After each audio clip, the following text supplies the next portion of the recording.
Whoa! Yes. Oh. Ay, caramba! Welcome to Watch Mojo, and today we're counting down our picks for the all-time most enduring characters from cartoon programming. We'll be saving anime for another day.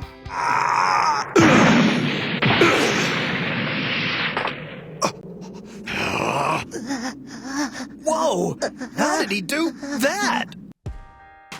Number 100, Snake Eyes, G.I. Joe, a real American hero. So you better talk to me before he twists you into the world's first snake-flavored pretzel. Mystery is key when it comes to this famous member of the G.I. Joes. Snake Eyes' skills as an infantryman go hand in hand with his reputation for skilled close-quarters combat. His real name and backstory are purposefully obscured within much of his appearances within Joe media. Your uniform and mask are on the wall behind you. I cannot see, so I do not know why you cover your face, lad. But whatever terrible disfigurement is there, I can see into your heart, and that is sound and true. Although Snake Eyes' legacy as a character will probably always be tethered to his Cobra counterpart, Storm Shadow. Ninjas, after all, were a pretty big deal back in the 1980s. This martial arts master remains one of the most iconic practitioners of this ancient art. Way to go, Snake Eyes! Number 99, Dick Dastardly, Wacky Races. Sneaking along last is that mean machine with those double-dealing do-batters, Dick Dastardly and his sidekick, Muttley. One of the best aspects of classic cartoons is that one doesn't particularly need to understand older references to find the humor. Dick Dastardly's vocal cadence and mannerisms are largely in service to impersonating British comedy actor Terry Thomas. Who's the greaseball? Cuthbert Ware Armitage, Baronet, which means you call me Sir. That said, Dastardly's caddish behavior in cartoons such as Wacky Races and its spin-off, Dastardly and Muttley in their flying machines, is nothing if not fun and quaintly humorous. Naturally, I find it much easier to think of dirty tricks when I'm out in front. This pair of bad guys almost always receive their comeuppance at the end of each nefarious scheme. That is part of the reason why fans continue to tune in every week. Nab him, jab him, tab him, grab him, stop that pigeon now! Number 98, Foghorn Leghorn, the Looney Tunes franchise. Let's bury the hatch. I say, let's bury the hatchet, but not in anyone's head, boy. The universe of Looney Tunes is one with a laundry list of memorable catchphrases and sayings. Foghorn Leghorn is not a rooster of few words. He's another character whose stylistic origins are considered rather arcane and obscure today. Leghorn's trademark stutter and vocal dialect are largely derived from comedian Fred Allen's comedy radio show from the 1940s. His utterances of "that's a joke, son," or I say," are funny because of how it's being said rather than the actual words. If I'm a rooster, I say if I'm a rooster, I hope to be struck by... Well, let's put it another way. Elsewhere, Foghorn Leghorn's overall bluster and know-it-all attitude make him a Looney Tunes icon that continues to be celebrated today. You know, there just might be a market for bottled duck. Number 97, Dora Marquez, Dora the Explorer. Hi, I'm Dora, and this is my friend Boots, and my wonderful grandma, mi abuela. The history of animation is littered with well-intentioned but sadly forgotten attempts of balancing entertainment with education. Dora Marquez, thankfully, does not fall into that category. This is despite early drafts and depictions of the character actually emerging from the animal kingdom, the bunny specifically, rather than the intrepid explorer she's known as today. Do you want to hear the story of how I met Boots? Okay. Dora and her cousin Diego have helped generations of kids explore the world around them, exposing cultures and customs along the way. Additionally, children who watched Dora the Explorer were also introduced to a little Spanish at an early age, which is a win-win if you ask us.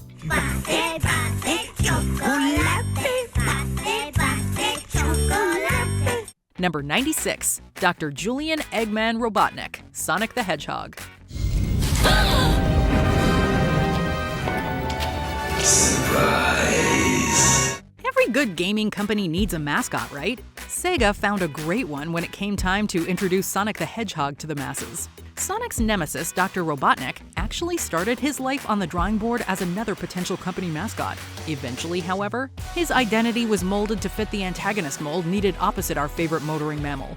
I'd like to hang with you, botheads, but I got a juice. Robotnik tended to mirror Mega Man's foe Dr. Wily when it came time to jump over to animation, perhaps with a little bit of Ganon for good measure. The Doctor featured here has world domination on the brain, and an army of robots ready to do his bidding.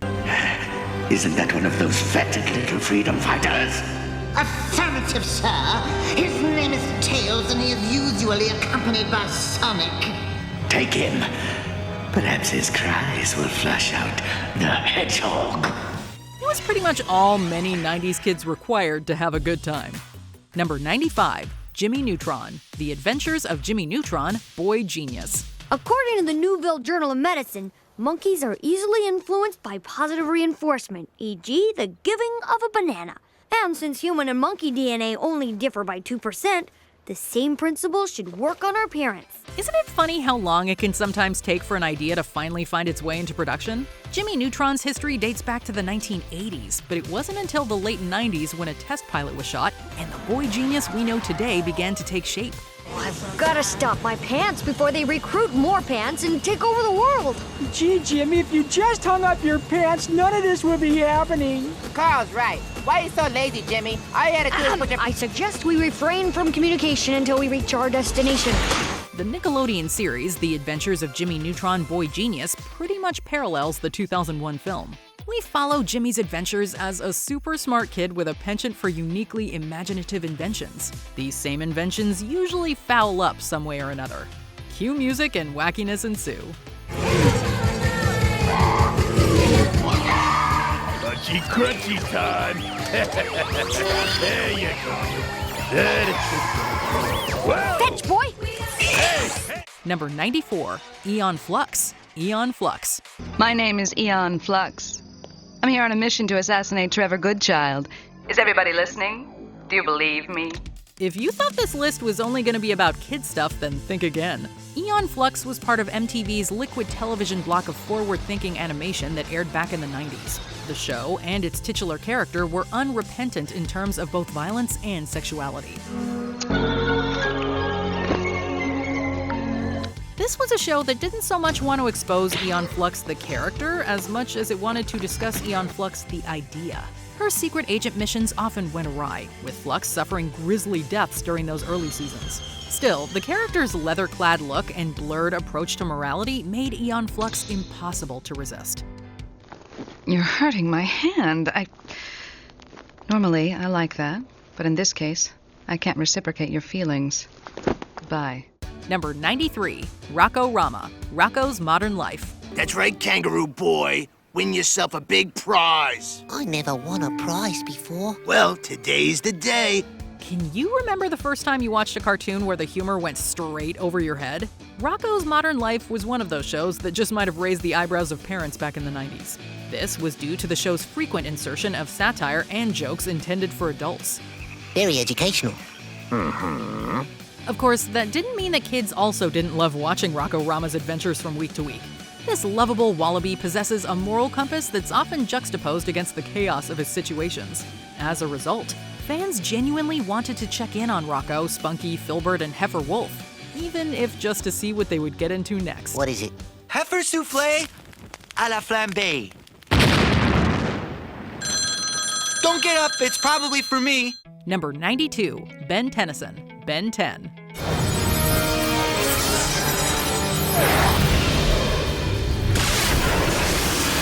So what can this guy do?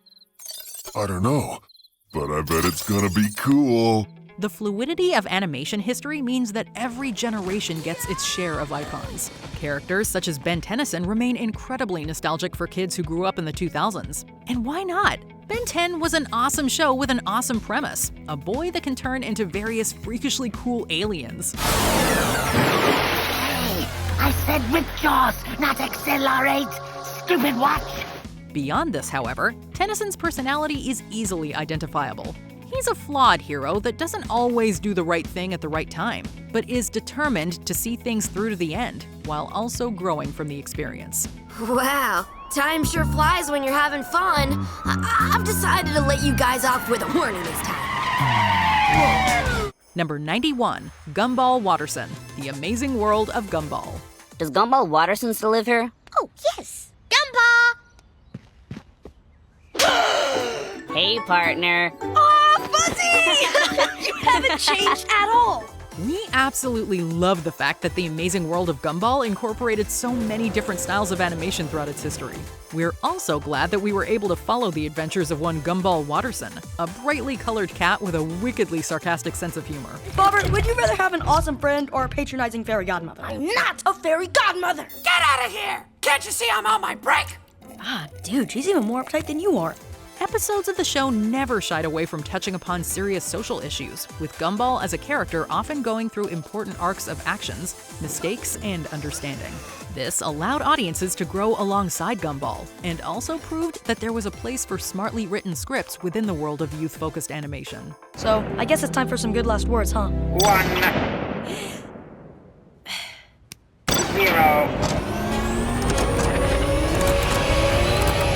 24 hours completed. Slave mode deactivated. Number 90, Marvin the Martian, the Looney Tunes franchise. At last, after 2,000 years of work, the Illudium Q-36 explosive space modulator. We may not admittedly know for sure that there's life on Mars, but we do hope that if there is, it looks like Marvin the Martian. The diminutive size of this Looney Tunes character is balanced against Marvin's all-consuming quest for galactic domination. He also arrives armed with a bevy of classically memorable catchphrases. Where's the kaboom? There was supposed to be an earth-shattering kaboom. Everything from kaboom to lovely to his very simple oh goody is delivered with deadpan seriousness. Marvin the Martian frequently keeps his composure, although when it's time for him to get serious, he tells us so by admitting that he's feeling very angry. Delays. Number 89, Strawberry Shortcake, the Strawberry Shortcake franchise. I could be your favorite doctor making hurdy-boo-boo stop, and you get a rainbow bandage and a strawberry lollipop. Whenever we play dress up, it's as fun as it can be, 'cause beneath the clothes and makeup, I'm so mean and we're so weak. Number 88, Underdog. Here comes the hero of the world and the mightiest figure in the universe, Underdog! Number 87, Roger Smith, American Dad. I got a feeling that it's gonna be a wonderful day. The sun in the sky has a smile on his face, and he's shining a salute to the American race. Number 86, Mordecai, regular show. One! Yeah, dude, this sucks. I agree, dude, and normally I'd be all, let's quit, but we have to prove to Benson we can set up these chairs. All right. Number 85, Kim Possible. What's this say to you? Oh, it's yeah, totally. Hey, you're Kim Possible. You were on the news last week. Saved some ambassador or something? Yeah, That was cool. Never underestimate the power of quality voice acting. Christy Carlson Romano was the right age to portray the character of Kim Possible back in 2002. The maturity of the actress's real-life voice allowed a connection to be established with the show's audience, as viewers grew alongside Romano and Possible. Will you get over yourself? You do too, right there. Self-activating lasers. Of course, it also helps that this animated series did a great job of expanding upon the secret identity trope behind the stories of so many crime fighters. Kim Possible's daily issues are both of the internal and external variety, while her status as a down-to-earth, not-so-secret agent sort of hero helped keep Kim Possible easily approachable for just about anybody. Ron, the stuff you did. You were resourceful, you were brave. That doesn't have anything to do with this place. It's you. You think so? Mm-hmm. So on our next mission, I call the shots? We'll see. Oh, come on, I know what that means. Number 84, Danger Mouse. Well, no sign of any dragon here. No! Listen, I can hear singing. The Welsh. People welcome into the ring. Number 83, Gargamel, the Smurfs. We're getting closer, Azrael. I can feel it. The Smurfs are almost mine. Number 82, Spawn, Todd McFarlane's Spawn. Some of us were kind of curious. Wondering, just what the hell are you? Somebody who doesn't want to be bothered. And that's what I told him. I said, When he wants to talk, he'll talk, right? Don't hold your breath. Number 81, Demona, Gargoyles. Face me, human, if you dare. Number 80, Lion-O, Thundercats.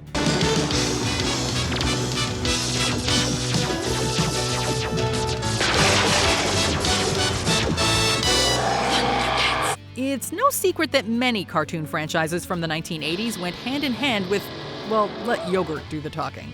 Merchandising, merchandising, where the real money from the movie is made. That said, we're glad that shows such as Thundercats also made sure to develop enough character lore to keep us kids interested in the story. Lion-O's status as a literal man-child was an interesting one for 85. It makes his hero's journey all the more relatable to a young audience. Elsewhere, there's Lion-O's weaponry, which is terminally cool. The Sword of Omens gives the Thundercat leader strength, mobility, and future sight. Let's see you for what you are!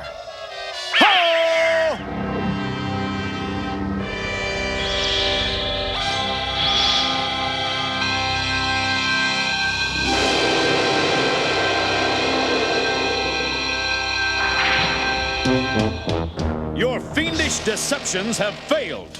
Its style and substance all wrapped up into one conveniently badass package. Justice. Truth. Honor. And especially loyalty. Thundercats! Number 79, The Monarch, The Venture Brothers. Ah, forget it. Looked everywhere for that goddamn extension cord. I'm done. What are you doing? I'm untying you and letting you go. Number 78, Johnny Bravo, Johnny Bravo. Want to see me comb my hair really fast? Number 77, Danny Fenton, Danny Phantom. I command you to go away!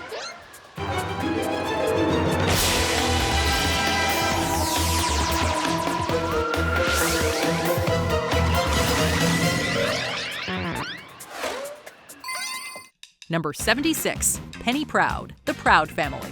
Hey, La Cienega. Look, maybe we got off on the wrong foot. I'm really sorry. Let's be cool, okay? Save it, cornball. Number 75, Princess Adora, She-Ra, Princess of Power. Save your strength, stranger. That force field is programmed to resist even your power. You. I'm Adora, Force Captain Adora. And your name? It would have been considered low-hanging fruit to have made Princess Adora a reductive love interest of Prince Adam, aka He-Man. Instead, the decision to make Adora the latter's twin sister enabled the newly dubbed She-Ra Princess of Power to stand on her own 2 feet. This badass warrior leads her own series, although She-Ra would also occasionally join her sibling in battles against the villainous Skeletor. No! My brother! For the honor of Grayskull!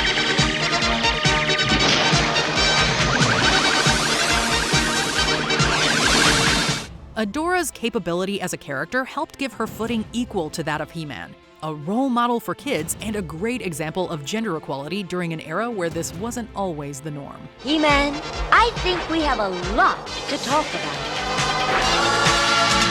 Number 74, Megatron, The Transformers. Good work, Soundwave. But that's not enough electrical power to make the Energon cubes.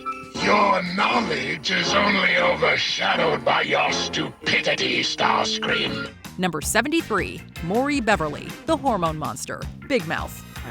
Jesus, Connie, what did you pack in here? I didn't know what to bring. It's Florida, baby. The only time you don't wear a bathing suit is to a funeral, and even then, it depends on who died. No one is dying, Maury. Honestly, I've never been to Florida and not watched someone die. Luckily, I brought a grieving Speedo.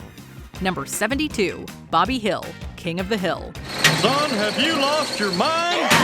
Wait, Dad, you're not supposed to yell at me anymore. The guy from the States said your hostility invalidates our parent-child contract. You're quoting that twig boy at me? Hi, the neighbors. Remember, he said loud is not allowed, Dad, or they'll take me away. Number 71, Arnold Shortman, Hey Arnold. Hey, Arnold! Huh? Get off the stage! This isn't your scene! Oh, yeah. Sorry. Number 70, Ed, Edd, and Eddy. Ed, Edd, and Eddy. Ed, Edd, and Eddy! It was sort of a no-brainer that we wound up including Ed, Edd, and Eddy from their fan-favorite Cartoon Network show. There's sort of a package deal, right? A trio of Edwards with their own unique personalities. It's Eddie's eternal quest for cash that usually leads the group down the path of hijinks, but it's all in good fun at the end of the day. Costs a nickel. Jawbreakers! Now away we go! Now just a rotten minute! Meanwhile, Ed and Ed, with 2 Ds, serve as the kinder counterbalance to Eddie's get-rich-quick schemes. Okay, boys. Time for us to pull off the big one. Okay, I'll go around the fence, around the side, go over there. It's all about watching these 3 get into their adventures as a team, while also wondering exactly how they're gonna get out of it by the end of the episode. Get back out there! Let us help you up! Yeah, let's! Number 69, Doug Funny. Doug.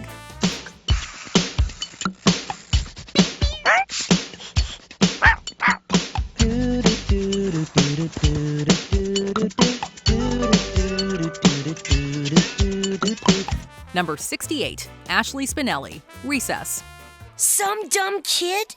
Who does he think he is calling TJ some dumb kid? Now, Spinelli, you promised. You sit there on your 6th grade butt, ruling over the playground like some sort of big shot.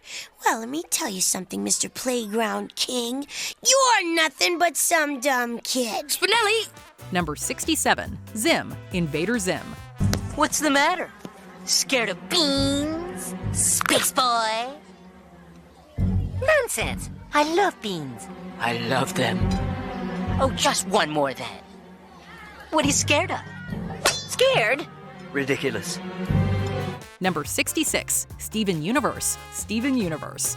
This can't be happening! This has to be a dream! Lars! Lars! Please tell me I'm dreaming! Get off me, man. I'm stuck in here.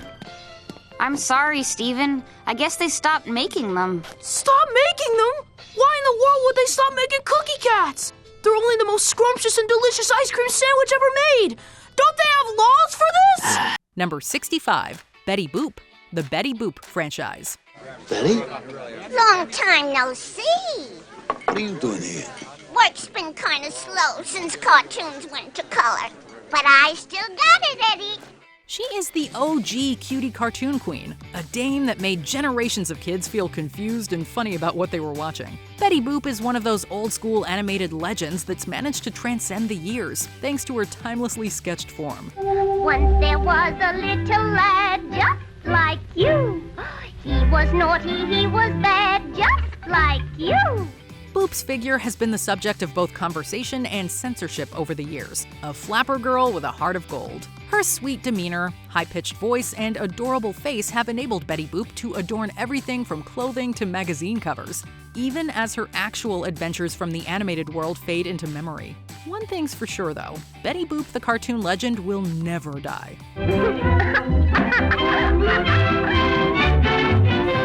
Number 64, Nigel Thornberry, The Wild Thornberrys. Lord Nelson's underknickers, how spectacular! There's nothing left but to let the goose cook in its savory juices. Number 63, Smurfette, The Smurfs. Make a wish and blow out the candles, dreamy. Number 62, Ren Hoek, The Ren and Stimpy Show. Look at you, man. You're a full-grown cat, still watching cartoons. Why, you're 3 years old. Do you know what that is in human years? Number 61, Cosmo and Wanda, The Fairly Odd Parents. Now it's 9:05 on the East Coast. Oh, cheer up, Timmy. You're only gonna be little for a little while. Well, being little stinks. Number 60, Bluey Healer, Bluey. Morning, balloons. Morning, last balloon.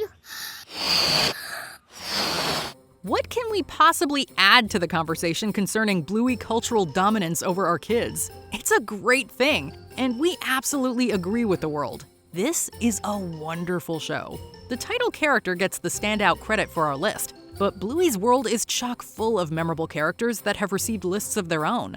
Water boatman can.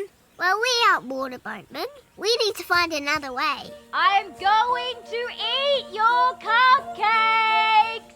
The oldest healer child possesses a boundless and unfettered imagination, as well as an innate sense of what's wrong and right. Episodes of Bluey don't always focus on their title character, but we, the audience, rest well knowing that the Healer family have made themselves a permanent fixture within all of our homes. You're nothingness but shining, and everywhere at once.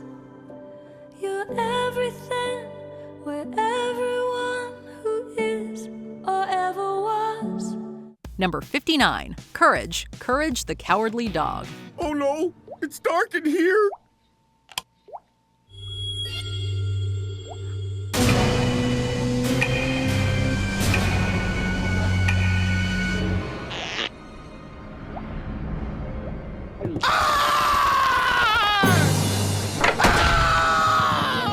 Number 58, Inspector Gadget. Inspector Gadget. Stay calm, Penny. I'm on a secret mission. Chief, are you there? Another self-destructing message. Mad will use strange animal to disrupt games. Don't worry, Chief. No need to fear when Gadget is here. Number 57, Cora, The Legend of Cora. Wait, you can't arrest me. Let me explain. You can explain yourself all you like down at headquarters.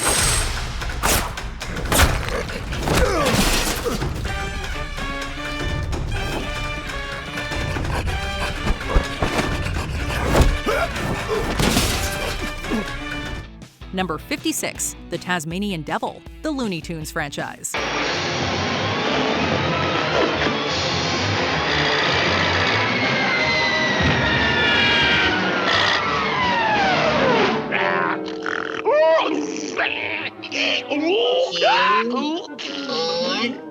Number 55, Popeye, the Popeye the Sailor franchise. Come on, Popeye, what's keeping you?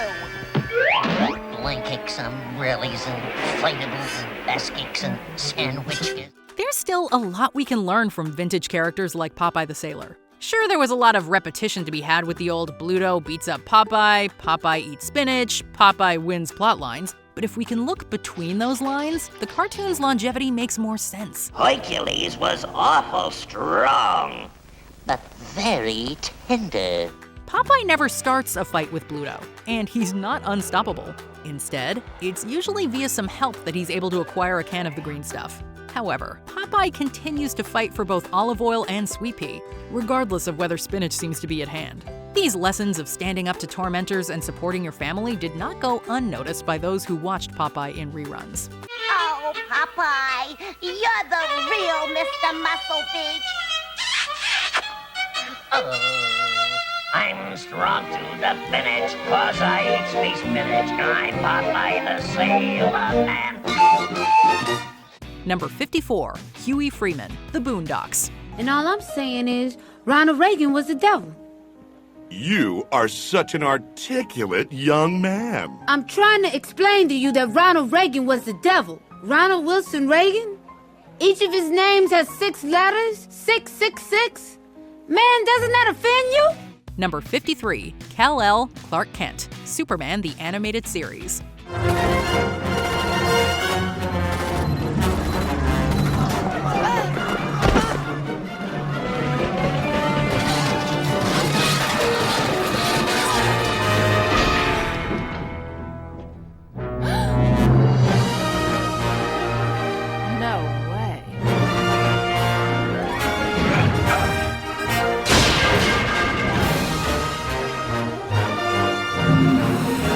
Number 52, George Jetson, The Jetsons.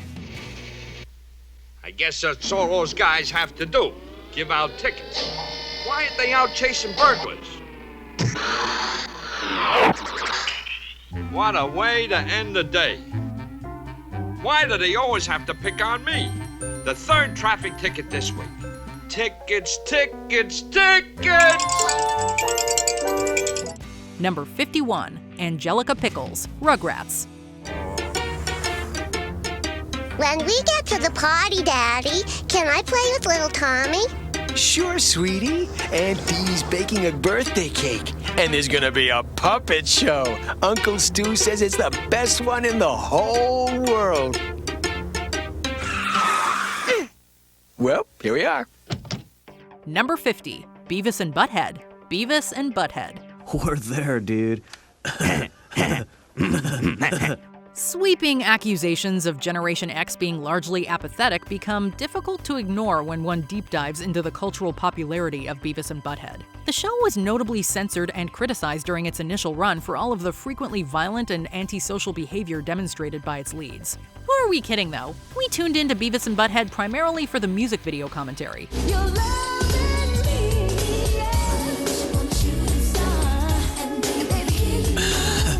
Someday, Beavis, you're gonna have urges like me.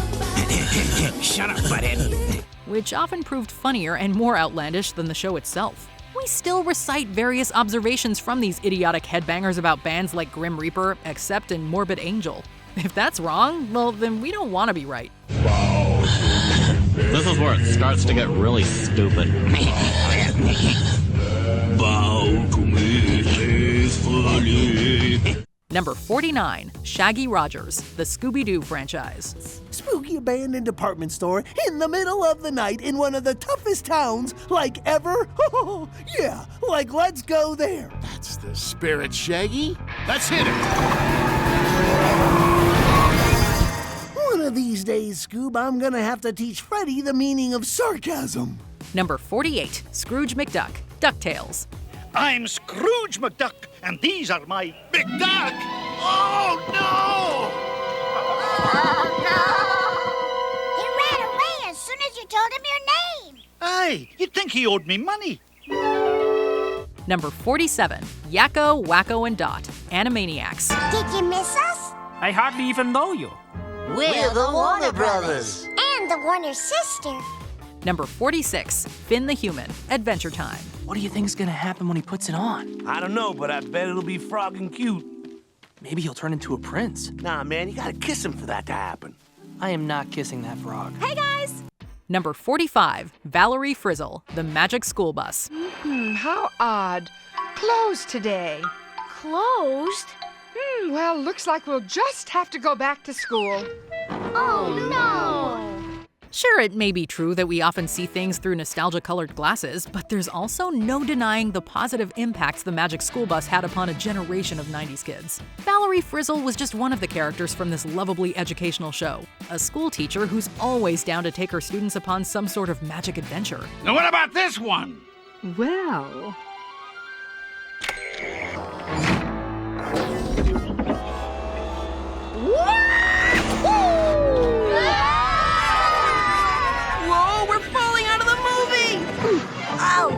Lily Tomlin's voice acting helped bring Valerie Frizzle to life as a motherly role model who prioritized discovery and inquisitiveness in her class. Sometimes, it's just nice to go back and watch stuff that's sincere and sweet without a hint of irony or satire.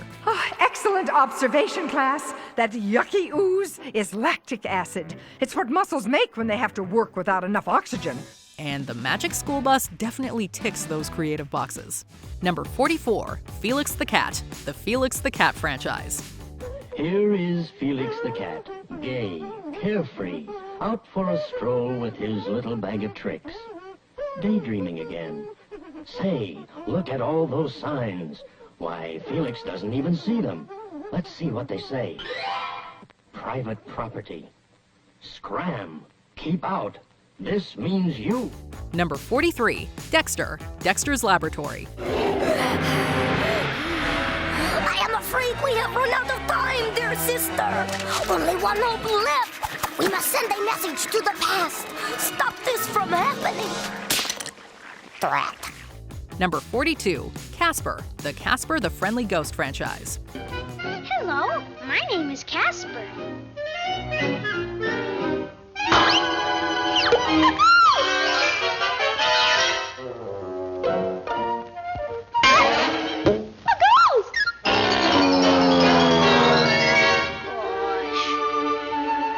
Number 41, Porky Pig, the Looney Tunes franchise. Yeah!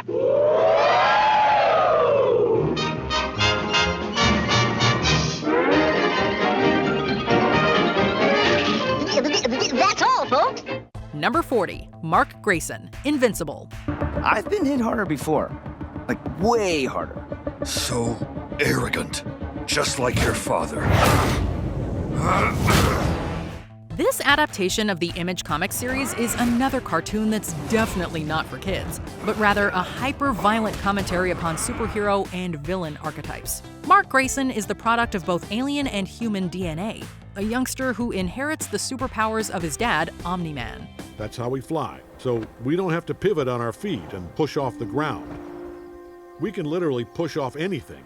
We can create our own leverage.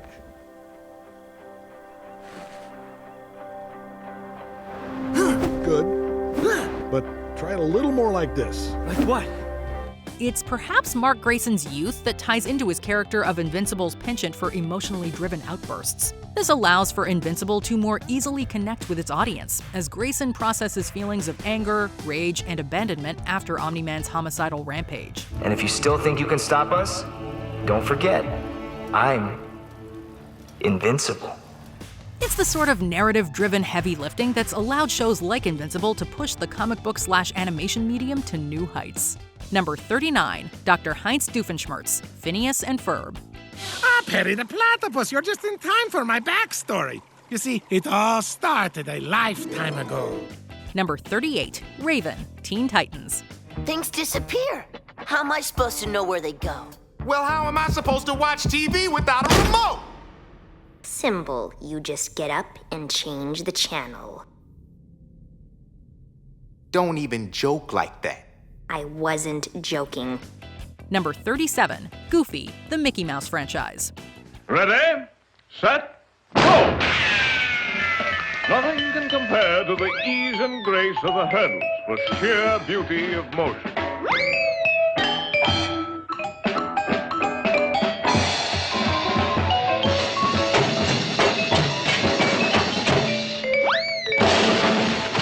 Number 36, Mighty Mouse, the Mighty Mouse franchise. Mighty Mouse is off.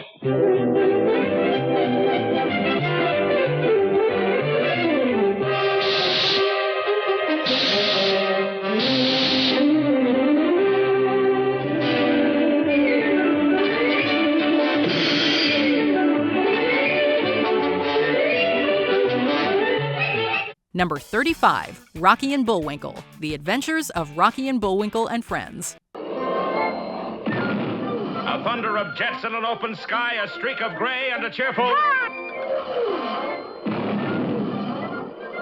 A loop, a whirl, and a vertical climb, and once again, you'll know it's time for the adventures of Rocky and Bullwinkle. The humor present within the adventures of Rocky and Bullwinkle and Friends feels a lot smarter and more subversive when we watch back the show today. It's the smart dialogue and witty quips of Rocket J. Squirrel and Bullwinkle J. Moose that have helped the cartoon pair thrive, while so many of their vintage brethren have faded. I'm gonna do it. Good. What? I'm gonna get the moon men back to the moon. And let down the entire whole United States government? Rocket J. Squirrel, I'm ashamed on you. This was a show dominated by long-form serialized storytelling and anarchic anything-goes hijinks. Oh, and let's not forget about the bits of societal commentary and jokes that likely flew over the heads of young audiences. Eeny, meeny, chili beanie, the spirits are about to speak. Are they friendly spirits? Friendly? Just listen. The pacing was super quick too, with nary a moment wasted. There's always some sort of gag going on whenever Rocky and Bullwinkle are around, and we love them for it. Number 34, Alvin Seville, the Alvin and the Chipmunks franchise. Hurry, boys, or you'll be late. That sure is a beautiful watch, Dave. Thank you, Alvin. Number 33, Wolverine, X-Men. There you are, Wolverine.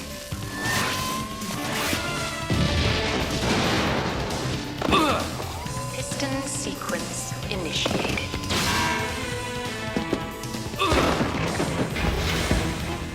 Tag, you're it. This game is over. Number 32, Yogi Bear, the Yogi Bear Show. You forgot to let go, Yogi. Quiet, boo-boo. It don't mean a thing if you don't pull that string. Okie dokie, Yogi. Geronimo! Number 31, Daffy Duck, the Looney Tunes franchise. Does anybody understand what this duck is saying? Number 30, Mabel Pines, Gravity Falls. Mabel, I know you're going through your whole boy crazy phase, but I think you're kind of overdoing it with the crazy part.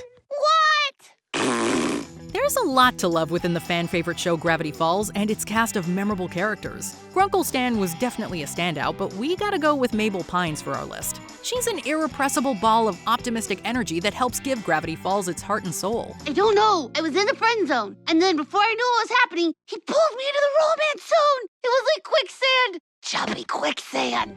Mabel often serves as a source of inspiration for her twin brother Dipper, since she can usually be counted upon as a rock of emotional support. Her adventures with various monsters and mysteries are made all the more interesting via her intrepid bravery in the face of uncertainty. And we can't think of anybody else we'd rather have on our team. Awkward sibling hug? Awkward sibling hug. Pat, pat. Number 29, BoJack Horseman. BoJack Horseman. I was always aware that this moment of grace, it meant something. We understood each other in a way. Me and my mom and my dad. As screwed up as we all were, we did understand each other. Number 28, Snoopy, the Peanuts franchise.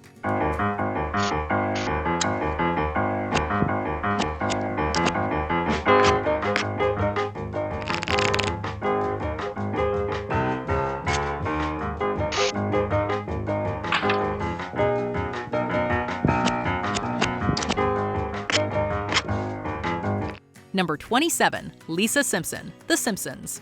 You know, Grandma, I used to think maybe I was adopted. I couldn't understand how I fit into this family. Now that I met you, I suddenly make a lot of sense.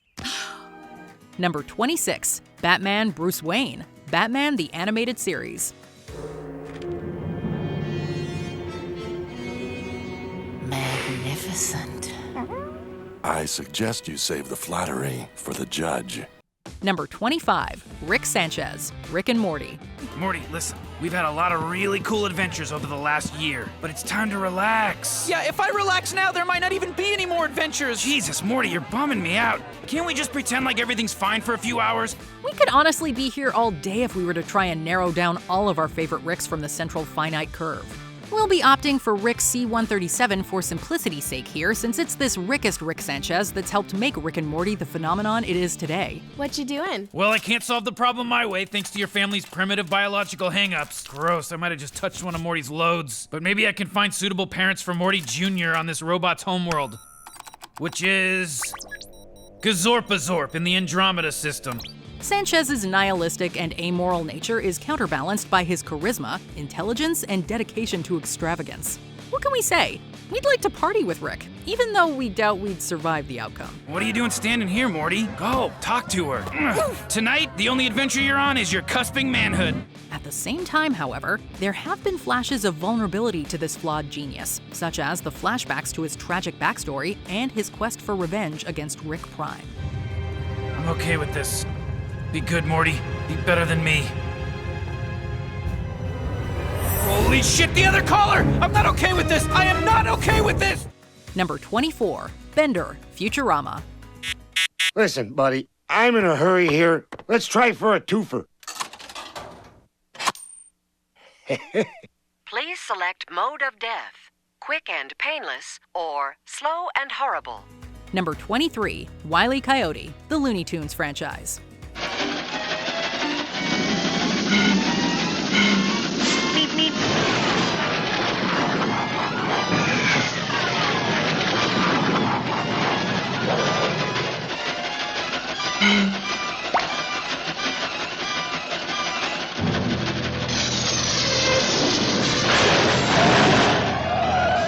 Number 22, Jack, Samurai Jack. This gateway to the past is once more beyond your reach. You can fly? No, jump good.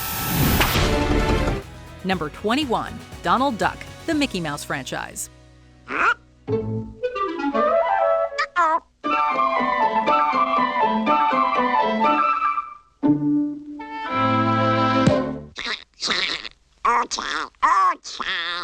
Number 20, Winnie the Pooh, the Winnie the Pooh franchise. This is a very good fur cone, and something ought to rhyme to it. Think, think, think. The year 2025 marked a special centennial anniversary for Winnie the Pooh, who first appeared in London's Evening News back in 1925. We're oh so glad that this lovable bear from the 100-acre wood has lasted this long, continuing to bring so much love to children around the world. Pooh Bear teaches friendship, devotion, bravery, and a lot more. Eeyore, I'm very glad that I thought of giving you a useful pot to put things in. While also possessing a personality that's relatable and down to earth. Because who can't identify with wanting to relax, cozy up, and eat some honey straight from the pot, right? Now then, Pooh, time for a little something. So Pooh had a little something. And then he had a little more. Number 19, Arthur Reed. Arthur. Arthur? Is that you? Yes, I'm putting my tent up. Your sleepover isn't until Saturday. Come in and eat breakfast.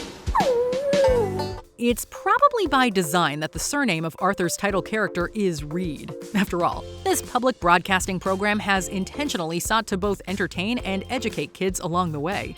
Arthur is another character that can easily be swapped out for his audience, a protagonist who usually has the best of intentions, even if he makes some mistakes along the way. Everyone likes a good tree. I wonder what life would be like without them. Yeah!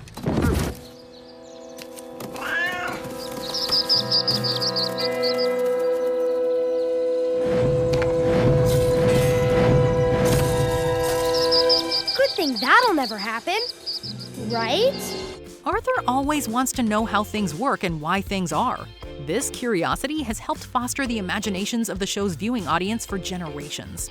And we hope it keeps doing it for generations to come.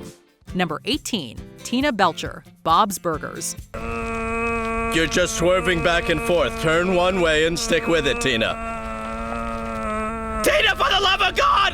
Turn away or stop! The brakes, Tina, on the left! You're about to hit that car! The brakes! Hit the brakes! The strong and realistic family dynamic between the Belchers makes it difficult to narrow down a favorite for this list. The patriarch Bob certainly deserves some singling out, since the show is named after him. Still, we gotta go with Tina for this one, since the eldest Belcher child is a constant source for both heartfelt feel-good moments as well as hearty laughs. Are there any shows or movies left in the world that you haven't perved up? No. That's why I've started writing erotic friend fiction, using people at school and zombies. It doesn't matter if we're talking about Tina's boy-crazy erotic fanfiction, her obsession with butts, or those iconic anxiety-driven outbursts. Tina is a treasure, and we wouldn't want her any other way. It's an erotic friend fiction story that I just wrote. I hope you like it because you're all in it. It's called Butt Loose. This is even better. Number 17, Garfield the Cat, Garfield and Friends. Garfield, I'm home! I kind of figured that out by the way you walked through the door. It isn't every day that a comic strip can come to life in quite the same way as Garfield and Friends. This lazy, lasagna-loving feline appeals to idleness in us all, with Garfield preferring to sleep the day away if at all possible. His wicked sense of humor and frequently funny comebacks to his owner John and the family dog Odie have also provided us with some classic moments. Everywhere I look, I see meatloaf and lasagna and tuna noodle casserole and shrimp chow mein, with crispy noodles, of course, and tapioca pudding, and you're even starting to look like a club sandwich. Additionally, there have been some surprisingly poignant scenes, such as in the classic Christmas special when Garfield spends some quality time with John's grandma. Why, hello, Garfield. How did you know I needed a kitty in my lap? Wild guess. All in all, Garfield may be sarcastic, but we all know this cat has a good heart deep down. Be quiet, Odie. You'll like the Yukon. Number 16, Ahsoka Tano, the Star Wars franchise. She's a fast learner. I really wouldn't know. Every great Jedi Knight must first serve as a Padawan, and it's here where we first meet the animated version of Ahsoka Tano in Star Wars The Clone Wars. She studies during Anakin Skywalker during the conflict, learning much under his tutelage. What'd I miss? Oh, not much. Wait a minute. Wasn't I flying? Where's my fighter? How did I get here? Fighter crashed. I saved the day. You're welcome. However, both Skywalker and Tano share a similarly unbreakable spirit, one that's frequently impulsive and headstrong. Yet whereas Skywalker eventually falls to the dark side, Ahsoka is able to temper her emotional side to become a formidable Jedi, although she does leave the Order before attaining the rank of Master.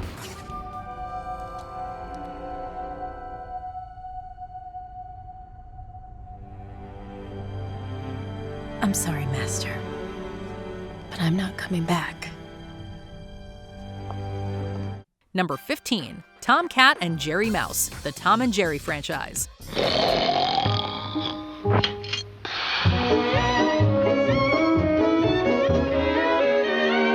Thomas! Get off of that bed!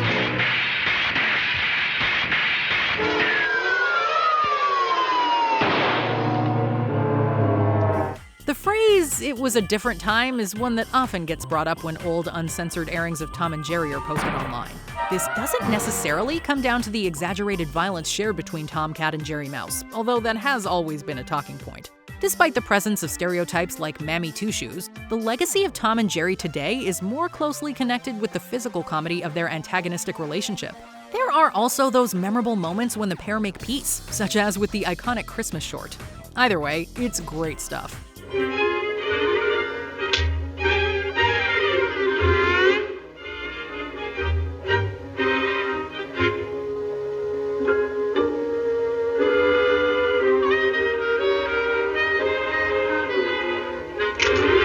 Number 14, Eric Cartman, South Park. That'll be $6. Okay, and how much is that in pubes?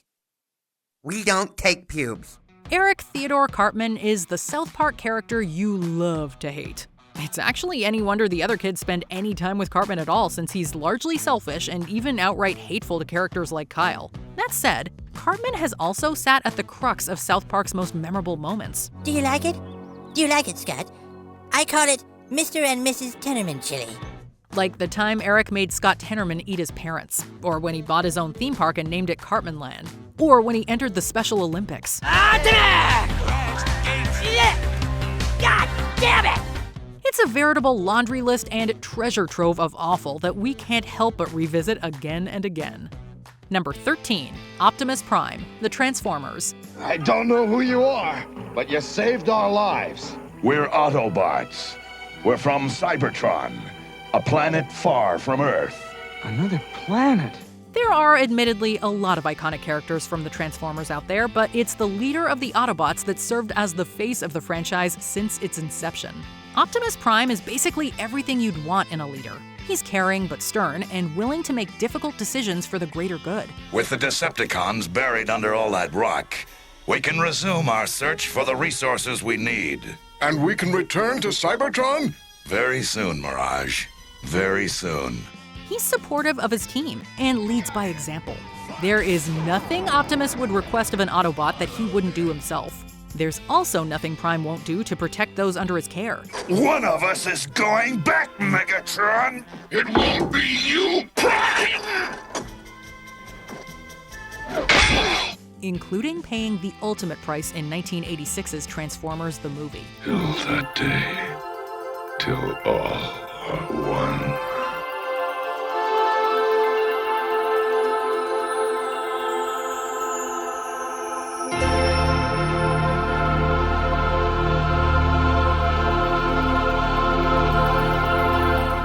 When Optimus Prime says to transform and roll out, we listen. And we'll follow this Autobot anywhere. Number 12, Michelangelo, the Teenage Mutant Ninja Turtles franchise. Pizza time! We don't think it's unfair to label the singling out of one's personal favorite Ninja Turtle as something of a rite of passage. Developing personalities often seek out characters that reflect those growing internal interests, and we definitely remember choosing sides. This way!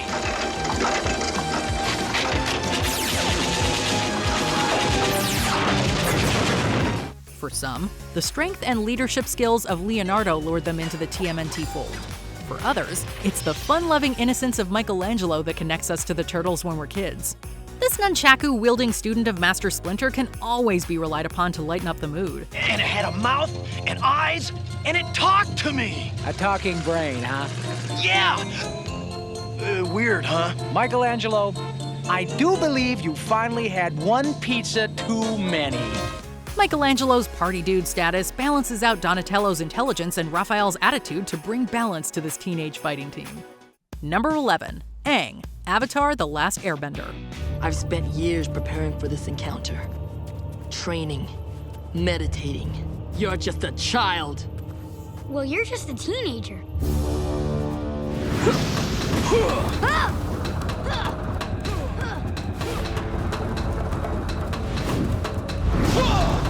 There's a lot to admire within Aang, the central protagonist of Avatar: The Last Airbender. For starters, he's largely a pacifist, preferring to exhaust every option before resorting to a physical confrontation.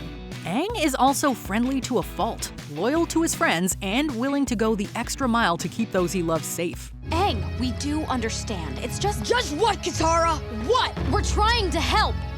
Then when you figure out a way for me to beat the Fire Lord without taking his life, I'd love to hear it!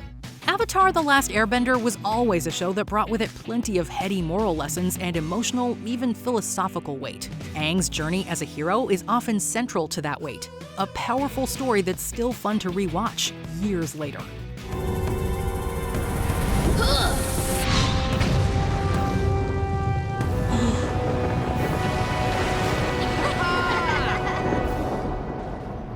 Number 10. The Joker, Batman the Animated Series. Joker here. Greetings, Gotham, and Merry Christmas. I hope you're watching Batman. This one's for you. It's one of the most devastatingly awesome examples of kismet to ever occur for an animated series. We're speaking naturally of Mark Hamill's casting as the voice of the Joker for Batman the Animated Series. Hamill's voice acting on the show has become so influential to the character that he is the voice many fans hear in their head when envisioning the Clown Prince of Crime. How did you find me? Oh, I never lost you, Chaz. You've become my hobby. Batman the Animated Series also brought to life Dr. Harleen Quinzel as the Joker's on-again, off-again partner in crime, Harley Quinn. This show helped endear these characters to a whole new generation of Batman fans.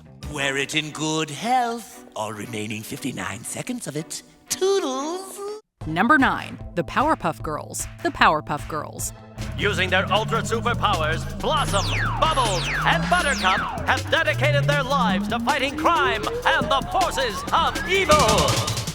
It seems sort of unfair to separate this trio of pint-sized superheroes. So we decided to celebrate Blossom, Bubbles, and Buttercup together in one entry. The Powerpuff Girls all have different personalities, but usually come together to get the job done. Blossom's leadership skills sound the charge, while Bubbles and Buttercup balance out emotional availability and physical toughness respectively. How you calling a biped, you little... Bubbles, no! Don't squish him! He's a criminal, and everything has a place in this world, even criminals. The girls may have barely been out of kindergarten, but the Powerpuff Girls still served as role models for young audiences who also watched while they were in school.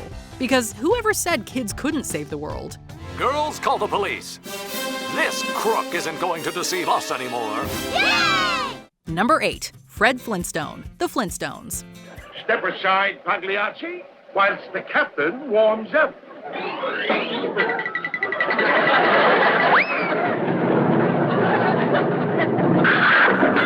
Catchphrases come and go, but Yabba Dabba Doo seems to have survived the ebb and flow of time. One could even say that about Fred Flintstone and his family as well, since we're actually not sure whether or not modern kids connect the dots when it comes to their vitamins or boxes of Fruity Pebbles. Barney, my pebbles! They're out of this world. I'm Fruity Pebbles cereal. Regardless, Fred Flintstone's irascible but lovable demeanor persists. An obvious pastiche of tropes borrowed from the Honeymooners, but done with enduring charm. When the saints come marching in, when those saints come marching in. Hey, those cats are pretty cool. Yeah, I dig it, man. When that's good. Fred always seems to have a scheme up his sleeve, but he usually comes around and learns his lesson by the end of each episode. Kind of like when he finally shared his pebbles with Barney Rubble. 'Tis the season to be sharing, Fred. Happy holidays, pal. Oh, Fred. Number 7. Stewie Griffin, Family Guy. Hello, Mother. Stewie? What the hell are you... How did you get here? Oh, there's a very simple answer to that. You drove me here, Lois, with all the indignities I've been forced to suffer day in and day out under your matriarchal tyranny. Isn't it interesting how characters change over the years? Stewie Griffin from Family Guy was certainly unique during the show's early seasons, but the writers wisely decided to lessen Stewie's violent schemes for world domination. Now, the character is more layered, but no less edgy or envelope-pushing than before. He just isn't always trying to murder Lois anymore. Stewie, this drug is ruining us. We don't need these. You're right. These pills are for people with real problems. But there's nothing wrong with us. You're just lazy, I'm just excitable, we're both normal. We'd say that we probably see the events of each Family Guy episode through Stewie's eyes more than somebody like Peter's, which is sort of weird because he's a toddler. At the same time, the youngest Griffin's ability to do or say almost anything means he's never out of surprises. That perhaps there may exist some mild discontent amongst some of you at the recent changes I have implemented. Lest you be considering any sort of uprising, I warn you I am quite prepared to make an example of any undesirable elements. And don't think I don't know who you are. Number 6. Scoobert Scooby-Doo, the Scooby-Doo franchise. Uncle Alfie? Well, nobody's home. Let's come back later. Yeah, later. Like, never later. Nothing doing, guys. We honestly feel kind of weird writing out Scoobert as this crime-solving canine's first name. He'll always just be Scooby to us, and probably most of you too. This Great Dane and Mystery Incorporated have been uncovering nefarious schemes and saving the day for decades now. Well, do we follow this tunnel or go back up there and face him? Not bad considering Scooby communicates primarily with a dialect only Fred, Velma, Daphne, and Shaggy can make out 100% of the time. Oh, and you'll also notice that we didn't mention Scrappy-Doo there, and that is by design. Scrappy-Dappy-Doo! Ready! Ghosts don't stand a chance with me! Let me at him! Rock him! Suck him! Scrappy, for the 1,000th time, there's no such thing as ghosts. Because nobody likes Scrappy-Doo. Nobody. Number 5. SpongeBob SquarePants. SpongeBob SquarePants. Come on, Barnacle Boy. There's evil afoot. Leap and lampreys, Mermaid Man!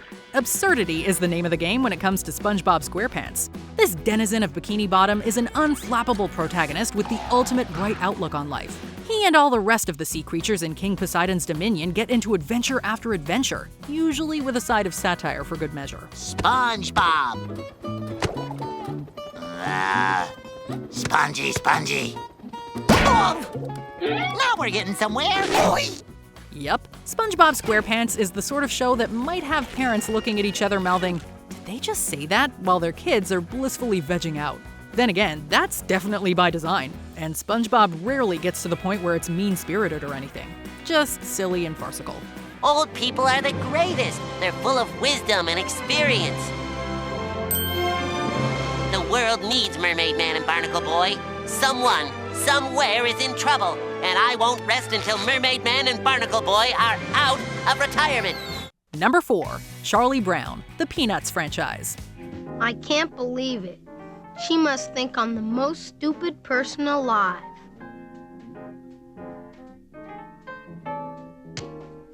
Come on, Charlie Brown. I'll hold the ball and you kick it. Rarely can a certain franchise spark nostalgia for something you didn't personally experience in the first place. Charlie Brown and the Peanuts franchise embodies a very specific place in the heart, that universal center of goodness and honesty for simple storytelling. Are you crazy? It's the middle of the night. Look, you had a huge dinner. And besides, you're in training for our biggest baseball game of the year tomorrow. So just forget it. Charlie Brown possesses a self-deprecating sense of humor, a dry wit, and the ability to make remarkably composed commentary about the life experience. He's ultimately a child who speaks with the wisdom of a man, yet he's able to be approached by just about anyone. What are you doing? I just gave you a kiss on the cheek. When people like each other, it is customary to kiss the one you like on the cheek. Who said I like you?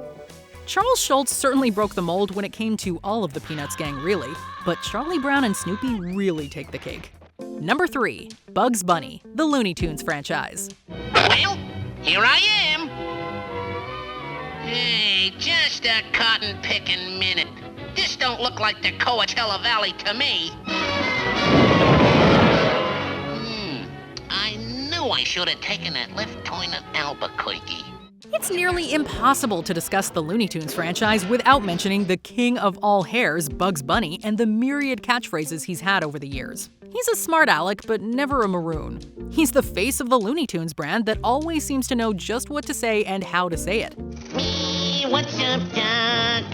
What's cooking? What's up, Doc? Oh, you're looking for Bugs Bunny bunting. Duck is gonna hunting just to get a rabbit skin, but now the rabbit's gonna get. What's up, Doc? Bugs, Daffy, Taz, Elmer Fudd, and more have certainly undergone their fair share of stylistic and personality changes over the years. If the Space Jam franchise has taught us anything, it's that those childhood memories can go a long way. And we'll always remember the joy Bugs and the entire Looney Tunes cast has brought us over the decades. Sorry, folks. We ran out of gas. Yeah, you know how it is with these A-cards. Number 2. Homer Simpson, The Simpsons. The 5th grade will now favor us with a scene from Charles Dickens' A Christmas Carol. Oh, how many grades does this school have? Will The Simpsons ever end? It's unclear, but probably not anytime soon. But fans would ask, why would you want it to? It's difficult for those who weren't there to describe Simpsons mania back when the show first caught fire. Bart Simpson was a household name, but we'd counter that Homer's character arc has been more fascinating to watch over the years. Ah! Oh! Why does my death keep coming back to haunt me? Ah! Oh. You awful, awful man! Get out of my son's grave!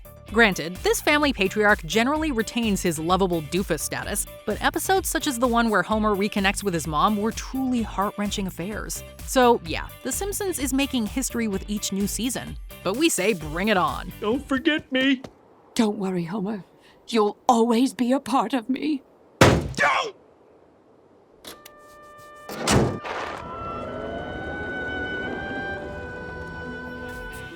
Before we continue, be sure to subscribe to our channel and ring the bell to get notified about our latest videos. You have the option to be notified for occasional videos or all of them. If you're on your phone, make sure you go into your settings and switch on notifications. Number 1. Mickey Mouse, the Mickey Mouse franchise.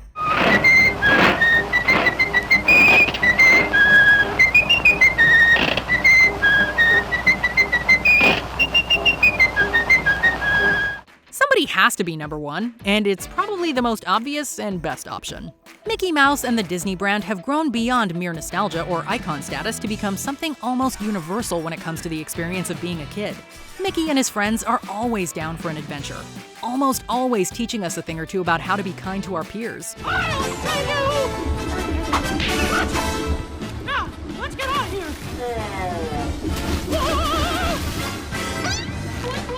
What is it, boy? Joe, genius! He's a humble, fun-loving mouse that believes honesty is the best policy. Forthrightness is your friend, and loyalty is super important, even in the face of tough times. A classic just never goes out of style. My congratulations, sir. Congratulations to you, Mickey. Gee, thanks. Well, so long. I'll be seeing you. Goodbye. What is it about cartoons that makes you the most wistful for the good old days? Let us know in the comments. So unique, so special, so one of a kind, we'll watch them on TV rather than go out and have a life of our own. Tonight's guest, that incomparable crime-fighting hero, Duckman! Did you enjoy this video? Check out these other clips from WatchMojo, and be sure to subscribe and ring the bell to be notified about our latest videos.